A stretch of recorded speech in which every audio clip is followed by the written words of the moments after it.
আসসালামু আলাইকুম। এখন সবাই জামাত জামাত শিবির শিবির, যে শিবিরের ছেলেফেলেরা অনেক কিছু অর্জন করেছে। হ্যাঁ, আপনাদেরকে ওটা দেখতে হবে, বলতে হবে।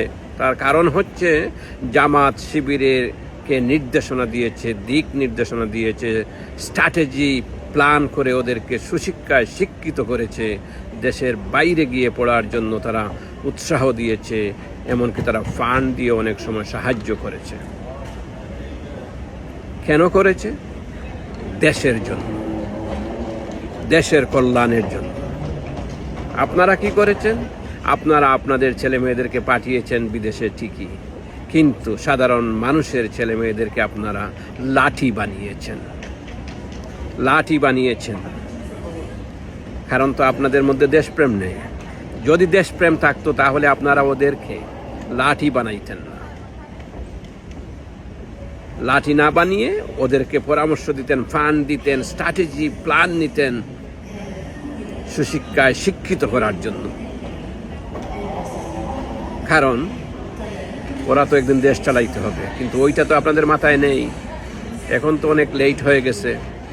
অন্তত পক্ষে আগামী 10 বছরের জন্য একটা ছেলেকে সুশিক্ষায় শিক্ষিত করতে হলে অন্তত পক্ষে এসএসসি এইচএসসি পাশ করার পরেও 10 বছর লাগবে। কারণ হচ্ছে আপনারা তো আপনাদের ফ্যামিলির মধ্যে রাখবেন নেতৃত্ব, বাইরে দিতে হবে না, বাইরে দিবেন না, আপনাদের ফ্যামিলির মধ্যে রাখবেন। জামাত তো এটা করে না।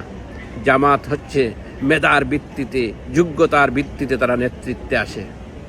দেখবেন বাংলাদেশে যদি কোনো দিন সত্যিকারের গণতন্ত্র প্রতিষ্ঠিত হয়, এবং তা হবে জামাতের হাত ধরে, এবং সাধারণ মানুষ যদি তার মেধার ভিত্তিতে সে তার কাঙ্ক্ষিত জায়গায় পৌঁছতে চায়, জামাতের মাধ্যমে যেতে পারবে।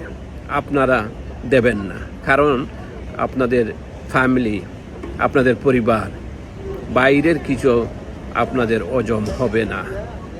থ্যাংক ইউ, ভালো থাকুন, আল্লাহ হাফিজ।